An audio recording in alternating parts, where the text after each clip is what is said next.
ഇപ്പോൾ സമൂഹ മാധ്യമങ്ങൾ പരിശോധിച്ചാൽ നിറഞ്ഞു നിൽക്കുന്നത് CPM-ന്റെ അഖിലേന്ത്യാ നേതാവായ MA ബേബിയാണ്. അദ്ദേഹം ഇന്ന് കേരളത്തിൽ കൊടുങ്ങല്ലൂരിൽ ഒരു വീട്ടിൽ പാത്രം കഴുകുകയാണ്. പാത്രം കഴുകിയെങ്കിലും വിജയിക്കാൻ കഴിയുമോ? അഖിലേന്ത്യാ നേതാവ് എന്ന് പറയുമ്പോഴത്തേക്ക് CPM-ഉം മുസ്ലിം ലീഗും തമ്മിലൊരു പാരലുണ്ട്. ഈ രണ്ട് പാർട്ടിയിലുമാണ് അഖിലേന്ത്യാ നേതാക്കൾ സംസ്ഥാന നേതാക്കളെ കാണുമ്പോൾ എണീക്കുന്നതും മടങ്ങുന്നതും. അദ്ദേഹം അഖിലേന്ത്യാ നേതാവ് എന്നുള്ളത് നമ്മുടെ ഇന്ത്യൻ പ്രസിഡന്റ് എന്നൊക്കെ പറയുന്ന ഒരു ആലങ്കാരിക പദവിയാണെന്ന് മാത്രം വിചാരിച്ചുകൊണ്ടാണ് അദ്ദേഹത്തെ ഇവിടെ നിന്ന് ഒഴിവാക്കി നിർത്താൻ വേണ്ടിയിട്ട് പറഞ്ഞങ്ങോട്ട് അയച്ചെന്നേ ഉള്ളൂ. അതിൽ കൂടുതൽ അദ്ദേഹത്തിന് പാർട്ടി കാര്യങ്ങളൊന്നും വലിയ പിടിപാടൊന്നുമില്ല. കേരളത്തിലെ CPM നേതാക്കളെല്ലാം ഇന്ന് അഖിലേന്ത്യാ നേതാക്കളാണ്. അതിൽ ഏറ്റവും പ്രധാനപ്പെട്ട റഹീമുണ്ട്. റഹീം അത് അല്ല, കുറെ പേരെ ഈ രാജ്യസഭയിലോട്ടും കുറെ പേരെ പാർട്ടി കേന്ദ്ര നേതൃത്വത്തിലോട്ടും ഒക്കെ അയച്ചതെന്ന് വെച്ചാൽ സംസ്ഥാനത്തില് ഇദ്ദേഹത്തിന് ഗ്രൗണ്ട് ഫ്രീ ആയിട്ട് കിട്ടാൻ വേണ്ടിയിട്ട് കഴിഞ്ഞ ഇലക്ഷനിലേക്ക് സ്ഥാനാർത്ഥികൾ നിർണ്ണയിച്ചതൊക്കെ കണ്ടപ്പോൾ അറിയാമല്ലോ. അദ്ദേഹത്തിന് കേരളത്തിലെ ഞാനും എൻ്റെ മോളും പിന്നെ അവളെ നായരും മതി എന്നുള്ള രീതിക്കാണ് പിണറായി പോകുന്നത്. അപ്പോൾ അതിന് വേണ്ടിയിട്ട് ഓരോരുത്തരെ കളം ഒഴിവാക്കി വിടുന്നതാണ്. അപ്പോൾ അഖിലേന്ത്യാ നേതാവിന് സംസ്ഥാനത്തിൻ്റെ കാര്യങ്ങളൊന്നും ചെയ്യാൻ പറ്റത്തില്ലല്ലോ. മാക്സിമം വേണമെങ്കിൽ ഒന്ന് തിരിച്ചയക്കാം, അതിൽ കൂടുതലൊന്നും ചെയ്യാൻ പറ്റത്തില്ല. അതുകൊണ്ട് അദ്ദേഹം അഖിലേന്ത്യാ നേതാവ് കഴിയുമെന്നാണ് തെളിയിച്ചിരിക്കുന്നത്. അതാ പറഞ്ഞ പാത്രം കഴുകുക. ഞാൻ അതിലേക്ക് വരികയാണ്. സാധാരണഗതിയിൽ അദ്ദേഹം പ്രാക്കുളം ബേബി എന്നുള്ള രീതിയിൽ അദ്ദേഹം വളരെ അഡ്വാൻസ്ഡ് ആയിട്ട് ചിന്തിക്കുന്ന ഒരു ബുദ്ധിജീവിയാണ്, വിദ്യാഭ്യാസം ഇല്ലെങ്കിലും. പിന്നെ അതേപോലെ വളരെ മുമ്പേ പറക്കുന്ന ഒരു പക്ഷിയാണ്. സാധാരണഗതിയിൽ ഇലക്ഷൻ ഡിക്ലെയർ ചെയ്ത് സ്ഥാനാർത്ഥിയൊക്കെ പ്രഖ്യാപിച്ചതിന് ശേഷമാണ് സ്ഥാനാർത്ഥികൾ വീട്ടിൽ ചെല്ലുന്നത്, പിള്ളേരുടെ അപ്പി തുടയ്ക്കുകയും പാല് കൊടുക്കുകയൊക്കെ ചെയ്യുന്നതൊക്കെ ആ സമയത്താണ്. ഇത് ഇദ്ദേഹം വളരെ നേരത്തെ തുടങ്ങി, ഇപ്പോഴേ തന്നെ വീടുകളിൽ കയറാനും. അപ്പോൾ നമ്മളെ ശിവൻകുട്ടി മന്ത്രി പറഞ്ഞിട്ടുണ്ട്, പാത്രം കഴുകാൻ മാത്രമല്ല ഭക്ഷണം വയ്ക്കാനും അറിയാമെന്ന് പറഞ്ഞിട്ടുണ്ട്. ഇദ്ദേഹം ഭക്ഷണം വയ്ക്കുക ഏതെങ്കിലും വീട്ടിൽ പോകുമ്പോഴത്തേക്ക് അടിവസ്ത്രമൊക്കെ ധരിച്ചിട്ടാണോ പോകുന്നതെന്ന് മാത്രം നോക്കിക്കൊണ്ടാൽ മതി.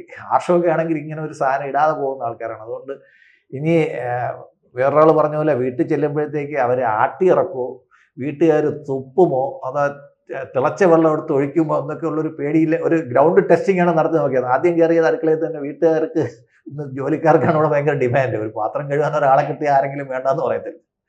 ഭക്ഷണം വയ്ക്കാനൊക്കെ പോവുകയാണെങ്കിൽ അവർക്കൊരു സംശയം വരും, എന്തെങ്കിലും അതിനകത്ത് കലക്കുമെന്നൊരു പേടി വരും. അതുകൊണ്ട് ഭക്ഷണം വയ്ക്കാനൊന്നും സമ്മതിക്കത്തില്ല. അത് ശിവൻകുട്ടിയുടെ മോഹം മാത്രമാണ്. പാത്രമൊക്കെ കഴുകാനും അടിച്ചു പകരാനും ഒക്കെ ആണെങ്കിൽ പറ്റും. പിന്നെ മിക്കവാറും എല്ലാ CPM കേരളത്തിൽ മുഖ്യസ്ഥാനത്ത് വന്നത് എൻ്റെ വീട്ടിൽ ഉൾപ്പെടെ ആരെങ്കിലും മരിച്ചു കഴിഞ്ഞാൽ ആദ്യം വരിക, ഈ പന്തലിടുക, ചായ റെഡിയാക്കുക, ഇത്തരം കാര്യങ്ങളൊക്കെ ചെയ്യുക. അത് കക്ഷിഭേദമന്യേ, പ്രത്യേകിച്ചും എതിർ പാർട്ടിക്കാരുടെ വീടുകളിലാണെങ്കിൽ അവർ ആദ്യം ചെയ്യും. CIT-കാരാണെങ്കിലും അവിടുത്തെ CPM ആണെങ്കിലും ആരെങ്കിലും അങ്ങ് ചെയ്യും. അപ്പോൾ ഇങ്ങനെയൊക്കെയാണ് പാർട്ടി എപ്പോഴും നമ്മുടെ, ഞാനത് അതിൻ്റെ ഒരു എന്താ പറയുന്നത്, കളിയാക്കിയിട്ടല്ല പറയുന്നത്. കേരളം രൂപീകരിച്ച കാലം തൊട്ട് തന്നെ നമ്മുടെ ലോക്കൽ ബോഡി ഇലക്ഷനിൽ CPM-ന് എല്ലാ കാലത്തും ഒരു മേൽക്കൈ ഉണ്ടായിരുന്നു. അത് നമ്മൾ നിഷേധിച്ചിട്ട് കാര്യമില്ല. ഈ ഒരു ഇലക്ഷന് പോലും മേൽക്കൈ ഉണ്ടായിരുന്നു പലയിടത്തും.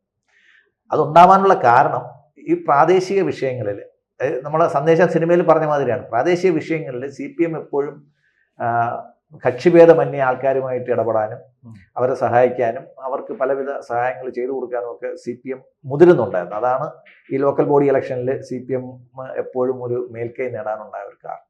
ഇപ്പോൾ കോൺഗ്രസിനൊക്കെ സ്ഥാനാർത്ഥികൾ ആരാവുമെന്നോ അല്ലെങ്കിൽ അവരൊക്കെ നേതാക്കളെ സ്ഥാനങ്ങളൊക്കെ മേളിൽ നിന്ന് കെട്ടിയിറക്കുന്നതാണ്. അതുകൊണ്ട് പിന്നെ ആരായിരിക്കും എന്ന് അറിയത്തില്ല. അപ്പോൾ ഇലക്ഷൻ വരുന്നവർ അവരെല്ലാം കാത്തു നിൽക്കും. അപ്പോൾ CPM-നാണെങ്കിൽ അങ്ങനെയല്ല. ബ്രാഞ്ച് സെക്രട്ടറിക്ക് ഇത്തരം കാര്യങ്ങൾ ഉത്തരവാദിത്തമുണ്ട്, ലോക്കൽ സെക്രട്ടറിക്ക്, ഏരിയ സെക്രട്ടറിക്കൊക്കെ ഇത്തരം കാര്യങ്ങൾ ഉത്തരവാദിത്തമുണ്ട്. അതുകൊണ്ട് അവരുടെ ഒരു കേഡർ ഭയങ്കര സ്ട്രോങ് ആയിട്ട് നിൽക്കുന്നതിന് കാരണം പലപ്പോഴും ഇലക്ഷന് തൂത്തുവാരി എന്നുള്ള രീതിയിൽ UDF-ന് ചെയ്യാൻ കഴിയാത്ത കാരണം CPM-ന്റെ ശക്തമായിട്ടുള്ള 25% കേഡർ വോട്ട് അവർക്ക് എന്നും ഉണ്ട്. പണ്ട് ശ്രീ K. കരുണാകരൻ പറഞ്ഞ പോലെ അത് അവരുടെ ഫിക്സഡ് ഡിപ്പോസിറ്റാണ്.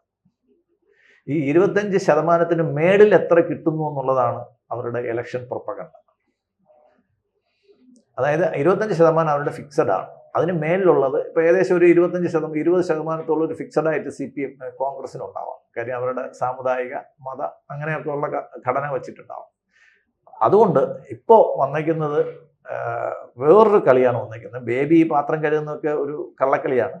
ഇപ്പോൾ വന്നേക്കുന്നത് മറ്റ് പല പ്രശ്നങ്ങളും ചേർത്തുകൊണ്ട് SNDP-യും NSS-നെയും ഒരു വേദിയിൽ കൊണ്ടുവരികയും അവരെ CPM-ന്റെ തൊഴുത്തിൽ കൊണ്ട് കെട്ടാനുള്ള ഒരു രീതിക്കാണ് ഇപ്പോൾ നടന്നുകൊണ്ടിരിക്കുന്നത്. കാര്യം EDയും ശബരിമലയും ഇത്രയും വിഷയമാക്കിയ സ്ഥിതിക്ക് ഈ സമുദായ നേതാക്കളുടെ നിക്ഷേപങ്ങളിലോട്ടും അന്വേഷണം വരുമോ എന്നൊരു പേടി അവർക്കും. അതുകൊണ്ട് അവർ ശ്രീ പിണറായി വിജയന് കട്ട സപ്പോർട്ടായിട്ട് കൂടെ നിൽക്കുകയാണ്.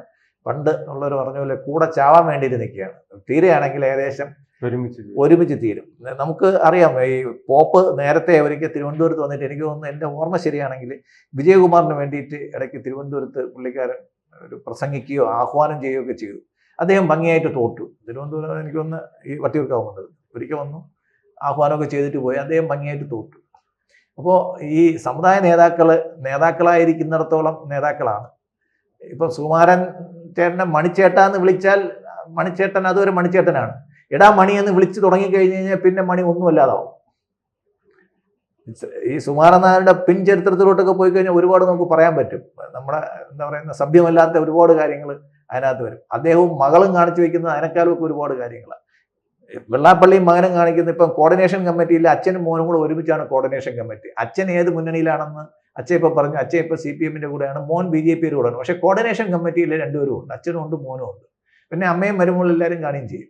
അപ്പോൾ ഇത് ഇവരൊരു കൂട്ടുകച്ചവടം ആക്കിയിട്ട് വീണ്ടും തുടർഭരണം കൊണ്ടുവരണമെങ്കിൽ ഇതല്ലാതെ വേറൊരു വഴിയില്ല എന്നുള്ളൊരു ധാരണയിലാണ് ഇപ്പോൾ ജനാധിപത്യവും മതേതരത്വവും ഒക്കെ പറയുന്ന രണ്ട് ഹിന്ദു നേതാക്കളും നടക്കുന്നത്.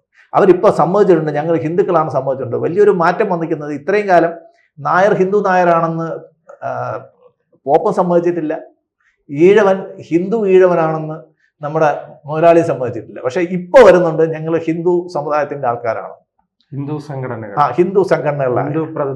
അതിപ്പോഴും വന്നാണ് ഈ ഹിന്ദു ആയത്. ഈ നായന്മാരൊക്കെ ഇപ്പോഴാണ് ഹിന്ദു ആയത്. BJPയിലുള്ളവർ പോയിട്ട് ബാക്കി നായന്മാരൊക്കെ ഇപ്പോഴാണ് ഹിന്ദു ആയത്. അതുവരെ അവർ ഹിന്ദു നായരെന്ന് പറയത്തില്ലായിരുന്നു, ഹിന്ദു ഈഴവെന്നും പറയത്തില്ല. ഞങ്ങൾ മതേതര നായരും മതേതര ഈഴവനുമായിരുന്നു. അല്ല, സമദൂരമൊന്നുമില്ല, സമദൂരമല്ല, ബഹുദൂരമാണ്.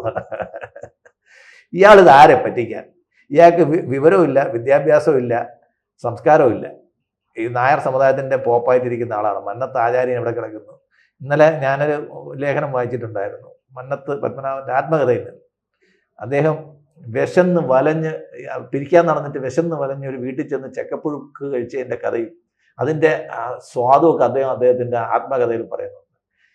ഈ നായർ ഏതെങ്കിലും വീട്ടിൽ പോവൂ, കഞ്ഞിയെങ്കിലും കുടിക്കൂ, ആർക്കെങ്കിലും കഞ്ഞിയെങ്കിലും കൊടുക്കൂ. ഈ സമുദായത്തിന് പറ്റിയ ഒരു ദുരന്തമായി പോയത്.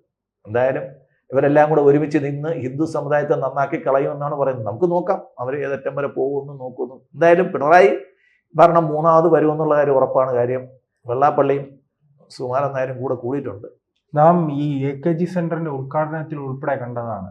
ഈ പിണറായി വിജയനാണ് ഇത് ഉദ്ഘാടനം ചെയ്യുന്നത്. ഈ ദേശീയ അഖിലേന്ത്യാ നേതാവിനെ പുറകുവശത്ത് നിർത്തി. ഞാൻ നേരത്തെ തുടക്കത്തിൽ ഞാൻ പറഞ്ഞല്ലോ, അങ്ങനെയുള്ള ഒരു നേതാവ് എന്തുകൊണ്ടായിരിക്കും കേരളത്തിൽ ഇപ്പോൾ കേന്ദ്രീകരിക്കുന്നത്? വേറെ വലിയ ലക്ഷ്യങ്ങളുണ്ടോ? വേറെ പണിയൊന്നുമില്ലല്ലോ. കാര്യം അവർ തന്നെ കേന്ദ്ര കമ്മിറ്റിയുടെ റിപ്പോർട്ടിൽ തന്നെ പറഞ്ഞിട്ടുണ്ട്, ആകെ ഒരാശ്രയം കേരളം മാത്രമാണ്. അവിടെയും കൂടെ പോയി കിട്ടിക്കഴിഞ്ഞ് കഴിഞ്ഞാൽ ബേബിക്ക് മാസാമാസം കിട്ടുന്ന വരുമാനം കൂടെ ഇല്ലാതാവും. CPM എന്ന് പറയുന്ന ഒരു പാർട്ടി വളരുന്നത് നമ്മുടെ സംസ്ഥാനത്തെ ഗവൺമെൻറ് ഉദ്യോഗസ്ഥന്മാരുടെ ട്രേഡ് യൂണിയനിൽ നിന്ന് പിരിച്ചെടുക്കുന്ന ലെവി കൊണ്ടാണ് അവർ ജീവിച്ചു പോകുന്നത്. ഈ ലെവി കിട്ടണമെങ്കിൽ അധികാരത്തിൽ ഇരുന്നാലേ എന്തെങ്കിലും ചെയ്യാൻ പറ്റുള്ളൂ. അധികാരത്തിൽ നിന്ന് പോയി കഴിഞ്ഞാൽ ആരും ലെവി കൊടുക്കാൻ പോകുന്നില്ല.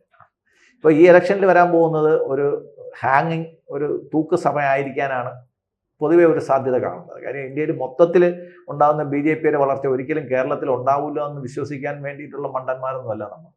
അപ്പോൾ BJPയുടെ വോട്ട് 20% ക്രോസ് ചെയ്ത് കഴിഞ്ഞാൽ അതൊരു ത്രഷോൾഡാണ്. 20% നിന്ന് ക്രോസ് ചെയ്ത് അത് 23, 24, 25% ആയിക്കഴിഞ്ഞാൽ ഞാൻ നേരത്തെ പറഞ്ഞ മാതിരി BJPക്കുള്ള ഒരു ഫിക്സഡ് വോട്ട് CPMന്റെ ഫിക്സഡ് വോട്ടുമായിട്ട് തുല്യമായിട്ട് വരും.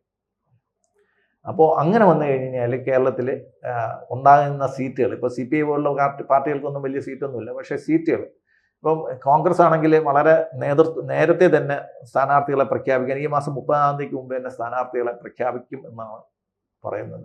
BJPയും 50ഓളം സ്ഥാനാർത്ഥികളെ ഈ മാസം 30-ാം തീയതിക്ക് മുമ്പ് പ്രഖ്യാപിക്കും എന്നാണ് അറിയുന്നത്. അപ്പം ഇതുവരെ കണ്ട നിയമസഭാ ഇലക്ഷനുകളിൽ നിന്നും വളരെ വ്യത്യസ്തമായിട്ട് മറ്റ് രണ്ട് മുന്നണികളും വളരെ നേരത്തെ സ്ഥാനാർത്ഥികളുമായിട്ട് മുന്നിട്ടിറങ്ങുകയും അവർ ബഹുദൂരം അവരുടെ പ്രവർത്തനത്തിൽ മുമ്പോട്ട് പോയി കഴിഞ്ഞതിന് ശേഷമായിരിക്കും നമുക്ക് CPMനും ഇടതു മുന്നണിക്കും മുന്നോട്ട് വരാൻ സാധിക്കും. ഈ മുന്നണിയുടെ ഒരു പ്രത്യേകത എന്ന് വെച്ച് കഴിഞ്ഞാൽ ഈ മുന്നണിയിലെ നിലവിലുള്ള മന്ത്രിമാരിൽ ജനപ്രിയരെന്ന് പറയുന്ന ആരും ഇല്ല എന്നുള്ളതാണ് ഒരു രസം. അത് LDF മുന്നണിക്കകത്ത് തന്നെ ജനങ്ങളുമായിട്ട് സംവദിക്കുന്ന, ജനങ്ങൾക്ക് ഇഷ്ടപ്പെട്ട, ജനങ്ങളുമായിട്ട് ഇടപെടുന്ന, അല്ലെങ്കിൽ എവിടെയെങ്കിലും ചെന്ന് കഴിഞ്ഞാൽ 4 പേര് കാണാൻ വരുന്ന ഒരു മന്ത്രിയും ഈ മുന്നണിക്കകത്ത് ഇല്ല എന്നുള്ളത് ഒരു സംഭവമാണ്. കാര്യം അത് ഇപ്പോൾ NCP ആയാലും ഘടകകക്ഷിയായ ജനതാദളായാലും CPI ആയാലും CPIയുടെ മന്ത്രിമാരാണ് ഒരുവിധം ഭേദം എന്നെങ്കിലും പറയാൻ പറ്റുന്നത്. കാര്യം അവർക്കും അത് ഈ ശബരിമല കൊള്ളക്കേസിൽ ശങ്കരദാസിൻ്റെ ഒരു ഇടപെടൽ വന്നതോടെ അവർക്കും മിണ്ടാൻ സാധിക്കാത്തൊരവസ്ഥയിലോട്ട് പോയിരിക്കുകയാണ്. അപ്പോൾ ഈ നായർ ഈ സമുദായ സംഘടനകളെ പറ്റിയിട്ട് ഹിന്ദു നേതാക്കളായിട്ട് പറഞ്ഞവർക്ക് ആർക്കും ശബരിമലയിലെ കൊള്ളയെ പറ്റിയിട്ട് മിണ്ടാട്ടമില്ല. അത് വളരെ ശ്രദ്ധിക്കേണ്ട ഒരു കാര്യമാണ്. അത് സാധാരണ ഏത് കാര്യത്തിനും അഭിപ്രായം പറയുന്ന ഒരാളാണ്, വളരെ കൂളായിട്ട് അഭിപ്രായം പറയുന്ന ഒരാളാണ് വെള്ളാപ്പള്ളി. പക്ഷേ ഈ ശബരിമല വിഷയമൊക്കെ വന്നപ്പോഴത്തേക്ക് റിപ്പോർട്ടർ ചാനലിനെ കയറി ചീത്ത വിളിക്കാനും അവരുമായിട്ട് മാന്യമല്ലാത്ത രീതിയിൽ പെരുമാറാനും ഒക്കെ അദ്ദേഹം നിയന്ത്രണം വിട്ട് പെരുമാറാൻ അദ്ദേഹം തയ്യാറായി. അപ്പോൾ ശബരിമല കൊള്ളയ്ക്കകത്ത് സമുദായ നേതാക്കൾക്ക് കൂട്ടുപങ്ക് എത്രയുണ്ട് എന്നുള്ള കാര്യം മാത്രം വാസു പറയും, അല്ലെങ്കിൽ മുരാരി ബാബു പറയും. ഇവരൊക്കെ ചേർന്നിട്ടാണ് കാര്യം. ഈ ഉദ്യോഗസ്ഥന്മാർക്കും ദേവസ്വം ബോർഡ് പ്രസിഡന്റുമാർക്കും മാത്രം ഒന്നും ചെയ്യാൻ സാധിക്കത്തില്ല. അതിന് കറക്റ്റായിട്ട് പൊളിറ്റിക്കൽ പാറ്റേണേജും മതസംഘടനകളുടെ പാറ്റേണേജും വേണം. മന്നത്ത് പത്മനാഭൻ പണ്ട് ദേവസ്വം ബോർഡ് പ്രസിഡന്റ് ആയിരുന്നു എന്നുള്ള കാര്യം നമ്മൾ ഓർക്കണം. അപ്പോൾ ഈ ഒരു കാര്യത്തിൽ ദേവസ്വം കൊള്ളയിൽ ഒരു വിമർശനം വരാതിരിക്കാൻ വേണ്ടിയിട്ടാണ് ഈ ഹിന്ദു മതത്തിൻ്റെ 2 ജാതി സംഘടനകളും ചേർന്ന് ഒരു മുന്നണിയായിട്ട് പിണറായി വിജയന്റെ പുറകിൽ ഉറച്ചു നിൽക്കുന്നത്. അങ്ങനെ ഒരു ഐക്യം ചിലപ്പോൾ പിണറായിക്ക് അനുകൂലമായി വന്നാലും ഭാവിയിൽ അത് BJP ഗുണം ചെയ്യുമല്ലോ. അങ്ങനെ വരണമല്ലോ. BJP ഉദ്ദേശിക്കുന്നത് അങ്ങനെയാണ്. കാര്യം സുരേഷ് ഗോപിയെ മന്നം സമാധി നാട്ടിയിറക്കിയ ഈ സുകുമാരൻ എന്ന് പറയുന്ന ആൾ എങ്ങനെയാണ് മന്നം സമാധിക്കകത്ത് കയറിയെന്നും അവിടെ ചായ കൊടുത്തുകൊണ്ടിരുന്ന ആൾ എങ്ങനെ അതിൻ്റെ സെക്രട്ടറി ആയെന്നും എല്ലാം നമുക്ക് എല്ലാവർക്കും അറിയാവുന്ന കാര്യമാണ്. അദ്ദേഹത്തിൻ്റെ ചരിത്രം ഒരു തുറന്ന പുസ്തകമാണ്, അതെല്ലാവർക്കും അറിയാം. എന്നിട്ട് സുരേഷ് ഗോപി പോലുള്ള ഒരാൾ അദ്ദേഹം കേന്ദ്രമന്ത്രിയാണ്. തീർച്ചയായിട്ടും അദ്ദേഹം അത് വളരെ പെട്ടെന്ന് മറക്കുന്ന ഒരാളല്ല. സുരേഷ് ഗോപിക്ക് കിട്ടിയ ഒരു അപമാനം അദ്ദേഹം ഒരിക്കലും മറക്കുന്ന ഒരാളല്ല. അതുകൊണ്ട് BJPയുടെ അടുത്ത് എന്തെങ്കിലും ഒരു സഹായത്തിന് പോകാൻ വെള്ളാപ്പള്ളിക്ക് സാധിക്കത്തില്ല,